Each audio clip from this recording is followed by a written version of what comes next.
Salut les amis, aujourd'hui on se retrouve pour une petite vidéo toute simple où aujourd'hui je vais vous parler notamment des erreurs dans Pokémon quand tu décides de commencer ou reprendre la collection Pokémon, notamment là en 2025.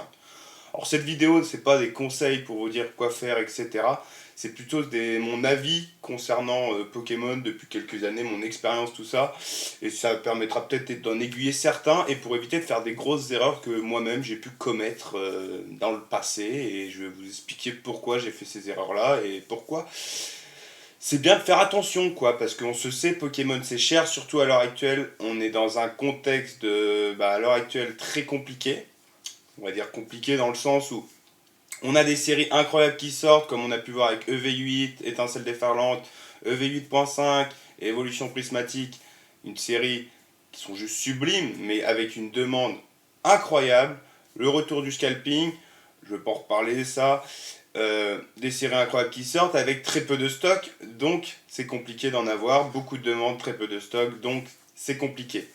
Et du coup, une hype qui augmente. Et du coup, une hype, quand on a une hype, souvent, les prix explosent. Donc, à l'heure actuelle, Pokémon, c'est un peu compliqué.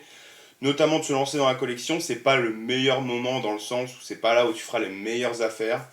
Mais il n'y a pas de moment spécifique pour commencer une collection. Voilà, une collection reste personnelle. Donc, à toi de voir ce que tu veux collectionner. Pour ça, les gars, c'est simple. Dans Pokémon, il y a énormément, parce que je vais le dire, énormément de choses.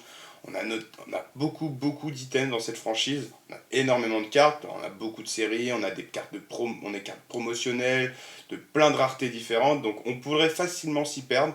Donc, déjà, pour tous ceux qui veulent commencer la collection, je vous invite à aller sur Pokécardex, un petit site qui référence toutes les séries depuis le début de Pokémon, avec les différentes séries, les différents blocs, etc. Donc ça permettra déjà de vous aiguiller un peu. Notamment, il y a aussi beaucoup de scellés, on a beaucoup d'items scellés, on va avoir des ETB, des displays, des blisters, des coffrets, enfin voilà, il y en a énormément, donc on peut facilement s'y perdre. On a aussi beaucoup de goodies, on a aussi de nombreux jeux Pokémon. Enfin voilà, tout ça peut être collectionné quand on est fan de Pokémon, donc tout ça c'est personnel. Mais on a énormément d'items. Pour moi c'est simple, quand on commence une collection, avant de parler des erreurs, il faut avoir des objectifs de collection. Ça j'en ferai une vidéo spécifique sur le sujet, parce que je considère que c'est pour moi le plus important à l'heure actuelle quand tu commences une collection, d'avoir des objectifs de ce que tu veux collectionner. Voilà. Donc ça on en reparlera dans une prochaine vidéo les amis. Pour commencer, les grosses erreurs que je peux moi-même avoir vécues, c'est notamment vouloir tout maintenant. Quand on collectionne Pokémon, on a des souvenirs nostalgiques, des choses comme ça, mais on veut tout maintenant. Ça, c'est l'humain. C'est ça, on veut tout maintenant, on est impatient, on aimerait avoir tout d'un coup. C'est pas possible. Je vous le dis, c'est pas possible, surtout dans l'univers de Pokémon. Alors, peut-être certains peuvent, mais il faut avoir un sacré budget, les amis. L'inconvénient de Pokémon, c'est que c'est très cher. Donc voilà. Pour moi, c'est pas simple d'avoir tout maintenant, voire impossible. Après, ceux qui ont budget limité, tant mieux à eux. Mais pour les trois quarts d'entre nous, on le sait, c'est pas le cas. C'est un hobby, une passion qu'on essaie de temps en temps, se faire plaisir de temps en temps. Ça, c'est important. Mais il faut pas que ce soit dans un optique de se mettre mal financièrement ou frustré, etc. Pour moi, c'est ça. Du coup, l'un des plus grosses erreurs, c'est vouloir tout maintenant. C'est la meilleure façon de se mettre mal financièrement et même de se créer de la frustration derrière. Pour un exemple tout con, j'ai commencé Pokémon en 2020-2021 euh, avec la hype, la première hype. J'ai très mal fait ce que je voulais faire. Enfin, je savais pas ce que je voulais collectionner. J'ouvrais un peu tout, etc. Enfin, bref, je collectionnais les cartes, les boosters, des items scellés, etc. Je me suis totalement perdu. J'ai dépensé énormément d'argent. Après, j'ai fait un choix d'acheter un appartement. Bref, ça c'est autre chose. Mais du coup, je me suis retrouvé à avoir des dépenses beaucoup trop excessives par rapport à ce que j'avais réellement. Et du coup, je me suis retrouvé en 2021, fin 2021, à revendre toute ma collection. Voilà. Pas par choix du coup, parce que j'avais pas le choix du coup. Problème financier, donc j'ai dû tout revendre. Et là, j'ai repris Pokémon en 2023, si je dis pas de bêtises. Donc maintenant, ça va faire 2 ans, un peu plus de 2 ans même. Et voilà, on a repris Pokémon dans un optique beaucoup plus simple, on sait ce qu'on veut, on essaie d'y aller petit à petit, même si des fois je m'emballe encore. Ça, c'est le côté humain, notamment sur la nouvelle série 8.5, on aimerait en ouvrir, etc. Les prix sont chers. Donc voilà, donc faut savoir se calmer. Euh, Quand je dis voilà tout maintenant, par exemple, un exemple tout bête, là, la sortie de 8.5 évolution prismatique, c'est très compliqué d'en avoir. Pour les trois quarts d'entre nous, on a eu du mal à en avoir en magasin, ceux qu'on en ont eu, tant mieux à eux. Mais voilà, donc quand on veut quelque chose absolument et qu'on n'a pas réussi à l'avoir, des fois on est prêt à mettre un peu plus de prix. Donc déjà, ça continue à enrichir le scalp en faisant ça. Et notamment, bah, on dépense plus pour un item qui vaut pas ce prix-là de base, mais comme on le veut maintenant, bah voilà. Donc c'est pour ça, la patience, c'est la clé dans Pokémon. Faut prendre son temps, et à la fin, je vous jure que c'est satisfaisant d'avoir fini son objectif de collection, par exemple. Moi, je vais avoir plusieurs objectifs, que je vous parlerai dans une prochaine vidéo aussi. Mais voilà, c'est satisfaisant d'avoir fini son objectif de collection, et ça, après, t'en crées le long de ta vie, enfin le long de ta collection, au fur et à mesure, t'en as réussi un, tu t'en mets un deuxième, etc. Faut le faire étape par étape. Pour moi, c'est ça l'un des plus grosses erreurs, c'est de vouloir tout maintenant. Donc voilà. Autre sujet, on a aussi le box break, les amis, parce que oui, le box break, c'est aussi pas une erreur, pas dire ça, mais il faut savoir être vigilant aussi sur le box break. Ouvrir des boosters, c'est satisfaisant, on le sait. Moi, le premier, j'adore ouvrir. J'adore ça et je me suis un peu perdu dans l'ouverture des fois à m'emballer, à ouvrir des items que je voulais garder scellés, des choses comme ça. C'est très très compliqué. C'est très addictif aussi. On va pas se mentir, hein, c'est un peu du casino, de la loterie, dans le sens où on peut facilement se retrouver à faire une plus-value incroyable sur un booster, comme on peut avoir que de la perte sèche. Voilà. C'est très coûteux, la Pokémon c'est très cher et c'est quasi jamais rentable. Faut aussi s'en rendre compte, donc on peut avoir de la chance, mais la chance c'est pas tout le temps quoi. Donc quand on en a, tant mieux. On est content, on est heureux comme jamais, on a un sentiment de voilà. Mais quand on n'a pas de chance, on a dépensé 100 € pour des items Pokémon, on a tout ouvert et qu'on a eu 2 bah je vous jure que la frustration elle est à son maximum, hein. Donc ça c'est pour ça je vous dis le box break c'est pas une erreur, mais il faut savoir allier les deux. Par exemple, entre le choix d'acheter un coffret, je sais pas, 50 €, l'ouvrir, rien avoir dedans, ou s'acheter la carte qu'on voudrait à 50 €, voilà, des fois, il faut savoir faire des choix, les amis. Tout ça, pour moi, c'est que mon avis, je ne dis pas ce que vous devez faire. C'est tout simplement, vous devez avoir conscience que bah, y a un risque. Et il ne faut pas que ça vous crée de la frustration ou des problèmes financiers derrière. C'est le plus important. Ça reste Pokémon, ça reste un hobby, une passion. Il faut savoir se faire plaisir, mais il faut savoir aussi être sérieux. À mon avis. Je dis ça, mais des fois je le suis pas du tout. Mais bref, voilà, c'est pour ça que je voulais faire cette vidéo parce que moi j'ai eu beaucoup de soucis, j'ai fait beaucoup d'erreurs dans Pokémon, hein, j'en fais encore, hein, que notamment sur 8.5, j'ai dit que j'ouvrirais une dizaine de boosters, c'est faux les amis. Je vais en ouvrir bien plus. Enfin, bien plus. On peut pas en ouvrir 600, 200, mais on va en ouvrir un peu plus parce que bah, on aimerait avoir de la chance. Voilà, quoi, on veut de la chance et puis c'est compliqué, ça, c'est dur de se stopper. Donc c'est pour ça que je dis que le box break est très addictif et faut être vigilant.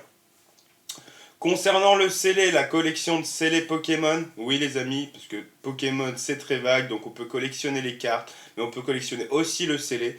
Les scellés c'est quoi? C'est un item encore sous plastique, sous son emballage d'origine, jamais ouvert.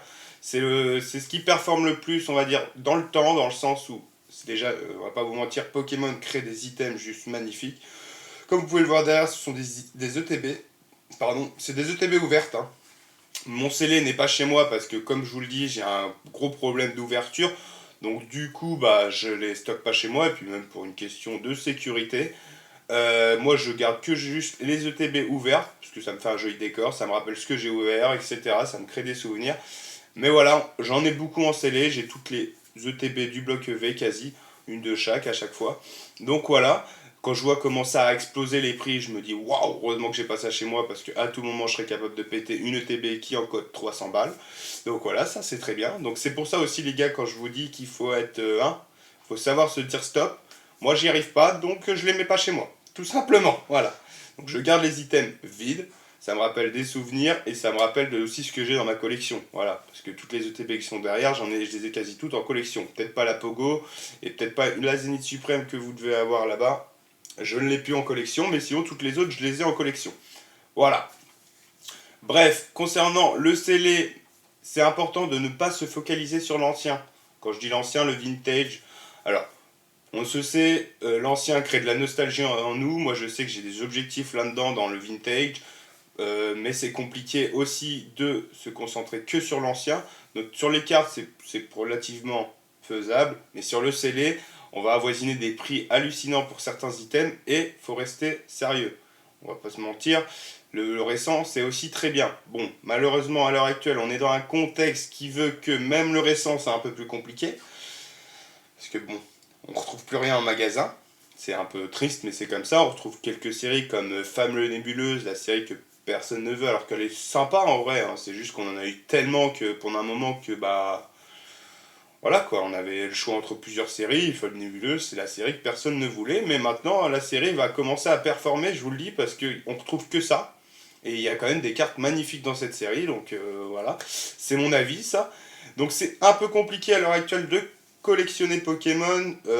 On peut ne pas se focaliser sur l'ancien pour pas aussi financièrement se mettre dans la merde. Parce que oui, les items sont chers, surtout à l'heure actuelle, la demande est en hausse, donc les prix explosent. Notamment, vous l'avez pu le voir sur les ETB du bloc EV. Tout a explosé. Moi, je crois que ma collection a dû faire un x2. Sur les ETB notamment. Donc c'est hallucinant de voir à quel point le prix a explosé d'un coup. Donc c'est pour ça, ne vous focalisez pas sur l'ancien, restez sur le récent et essayez de acheter des items au prix retail. Ça arrive, c'est Pokémon, ça restock comme ça, tac tac tac. Allez checker vos magasins et de temps en temps vous allez trouver des items au prix retail que vous pouvez collectionner. Après c'est aussi important dans le scellé d'identifier les items que vous voulez collectionner, ça se rapproche aussi avec la vidéo où je ferai sur les objectifs de collection, dans le sens où c'est impossible de tout collectionner. Impossible. On a tellement d'items dans Pokémon que les ETB, les blisters, les boosters en loose, les tripacks, les displays, les demi-displays, les coffrets, les Pokébox, les Pokéballs, les mini-teens, les Teen Cubes. Voilà, là, on s'y perdrait les gars. Il y a tellement d'items dans Pokémon que c'est impossible de tout collectionner. Voilà, donc ça c'est important d'identifier ce que vous voulez collectionner comme item en priorité. Voilà. Moi je parlerai prochainement dans une vidéo des items que moi j'ai décidé de collectionner. Et des fois je fais d'autres choix, j'achète d'autres choses, etc. Mais il est important de se concentrer sur ce qu'on veut vraiment. Et tout acheter c'est la meilleure façon de se perdre financièrement, se perdre dans sa collection, d'avoir de la frustration, etc. Voilà. Pokémon, ça reste un hobby, une passion, faut pas que derrière ça crée de la frustration, des problèmes financiers, ça n'a aucun intérêt. Pour l'avoir vécu, c'est la meilleure façon d'arrêter Pokémon et de se dégoûter de Pokémon. C'est mon avis. Vous pouvez avoir un avis différent, n'hésitez pas d'ailleurs dans les commentaires à me dire ce que vous en pensez, hein, parce que moi on est dans le partage, etc. Moi cette vidéo là, c'est vraiment moi je parle, j'ai écrit un truc en mode ce que j'ai pu vivre et tout, etc. Mais je blablate quoi. C'est vraiment que du vécu, c'est vraiment que ce que j'ai pu rencontrer au cours de mes années de collection, les mauvais choix que j'ai fait, des bons choix que j'ai pu faire, parce que j'en ai fait aussi des bons, hein. Genre décider aussi de revendre des items de ma collection pour financer d'autres items ou pour financer autre chose dans ma vie personnelle. C'est important aussi de pouvoir se dire bon bah là je me sacrifie d'un item parce que bon bah de base je le collectionne pas et voilà j'ai besoin d'argent pour autre chose. C'est aussi important de savoir dire stop, voilà.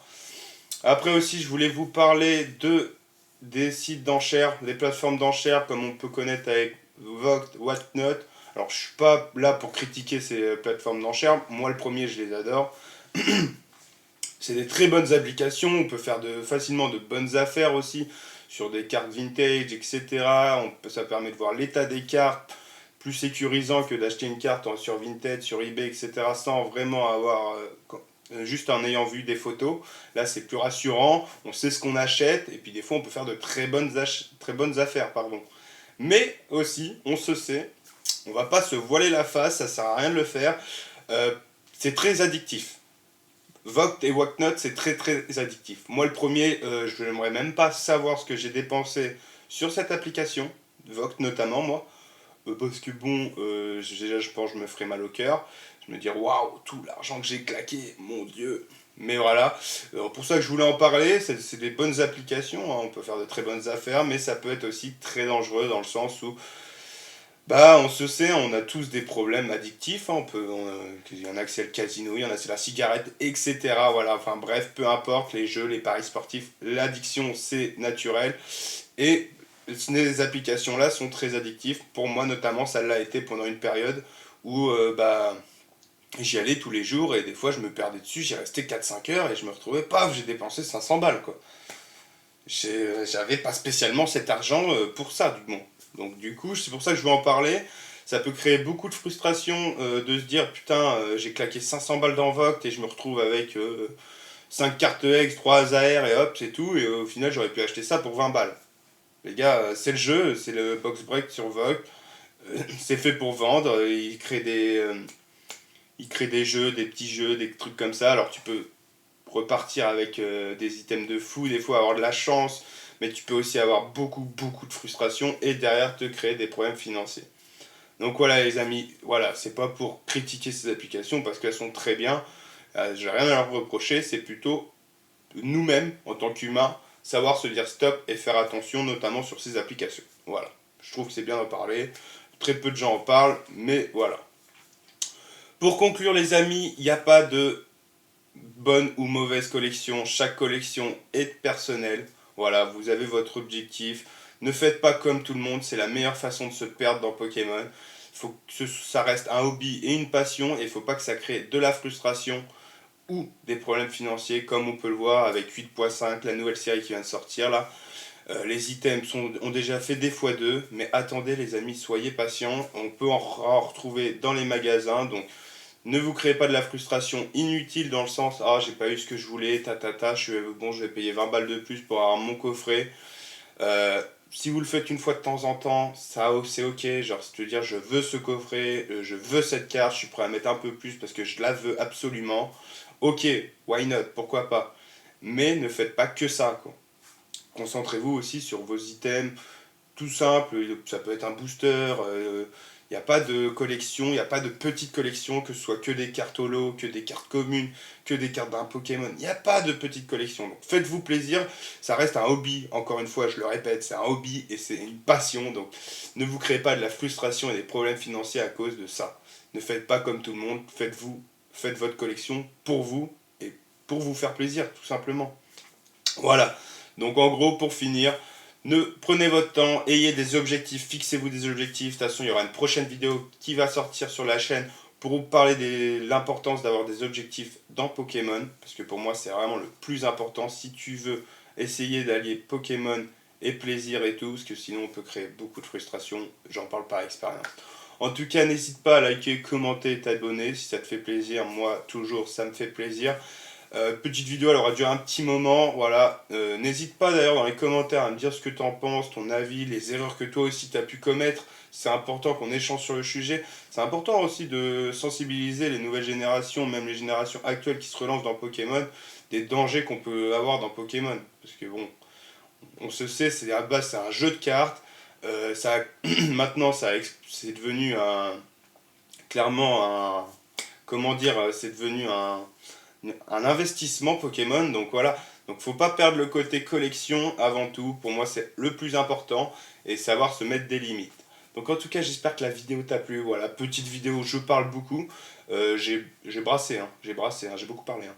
Mais n'hésite pas à me dire ton retour, même sur la qualité de vidéo, sur tout ça, sur si je débite trop vite ou quoi, parce que ça fuse dans mon cerveau. Mais en tout cas voilà, j'espère que la vidéo t'a plu, je te souhaite une bonne journée, je te dis à la prochaine, salut.